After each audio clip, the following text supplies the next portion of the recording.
ಈ ಅಕ್ಷರ ಆವಿಷ್ಕಾರ ಯೋಜನೆ ಏನಿದೆ ಔರಾದ ತಾಲೂಕಿನಲ್ಲಿ, ಇದು ಭೂಸೇನಾ ನಿಗಮದವ್ರಿಗೆ ಕೊಟ್ಟಿದ್ದಾರೆ, ಅಂದ್ರೆ ಲ್ಯಾಂಡ್ ಆರ್ಮಿದವ್ರಿಗೆ ಕೊಟ್ಟಿದ್ದಾರೆ. ಲ್ಯಾಂಡ್ ಆರ್ಮಿದವ್ರಿಗೆ ಯಾಕೆ ಕೊಟ್ಟಿದ್ದಂದ್ರೆ ಒಳ್ಳೆಯ ರೀತಿ ಕಾಮಗಾರಿಗಳು ಆಗಬೇಕಂತ 25 ಕೋಟಿ ರೂಪಾಯಿ ಇದು 20 ಕೋಟಿ ರೂಪಾಯಿ ವೆಚ್ಚದಲ್ಲಿ ಸರ್ಕಾರಿ ಶಾಲೆಗಳಿಗೆ ಇದು ಅನ್ನೋದ ಕೆಲಸ ಆಗ್ಲಿ ಅಂತ ಕೊಟ್ಟಿದ್ದಾರೆ, ಹೈಟೆಕ್ ಸ್ಪರ್ಶ ನೀಡ್ಲಿಕ್ಕಾಗಿ. ಆದ್ರೆ ಆ 20 ಕೋಟಿ ರೂಪಾಯಿಯನ್ನ ಯಾವ ರೀತಿಯಲ್ಲಿ ದುರ್ಬಳಕೆಯನ್ನ ಮಾಡ್ಕೊಳ್ತಾ ಇದ್ದಾರೆ.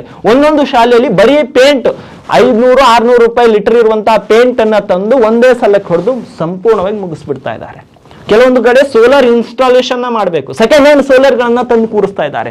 ಒಂದೊಂದು ಕಡೆ ಬೋರ್ವೆಲ್ ಅನ್ನ ಕೊರಿಸಬೇಕು, ಬೋರ್ವೆಲ್ ಕೊರಿಸಲಿಕ್ಕೆ 5 ಲಕ್ಷ ರೂಪಾಯಿ ಅನುದಾನವನ್ನು ಇಟ್ಟಿದ್ದಾರೆ. ನಾನೊಬ್ಬ ರೈತನ ಮಗ, ನೀವು ವೀಕ್ಷಕರು ನೀವು ಯೋಚನೆ ಮಾಡಿ, ಒಂದು ಬೋರ್ವೆಲ್ ಕೊರಿಸಲಿಕ್ಕೆ ಎಷ್ಟು ಖರ್ಚು ಬರುತ್ತೆ? ಒಂದು ಬೋರ್ವೆಲ್ ಕೊರಿಸಲಿಕ್ಕೆ ಎಷ್ಟು ಖರ್ಚು ಬರುತ್ತೆ? 2-3 ಲಕ್ಷ ರೂಪಾಯಿ ಸಾಕಾಗುತ್ತೆ.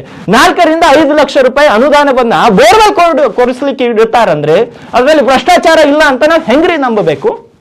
ಒಂದೊಂದು ಶಾಲೆಯಲ್ಲಿ ಕಿಟಕಿಗಳನ್ನು ಮತ್ತು ಡೋರ್ಗಳನ್ನ ಕೂರಿಸಲಿಕ್ಕೆ 5-6 ಲಕ್ಷ ರೂಪಾಯಿ ಅಲೋಟ್ ಮಾಡಿದ್ದಾರೆ. ಅಂದ್ರೆ ಒಂದು ಕಿಟಕಿ ಒಂದು ಬಾಗಿಲಿಗೆ 5 ಲಕ್ಷ ರೂಪಾಯಿ ಆಗುತ್ತಾ?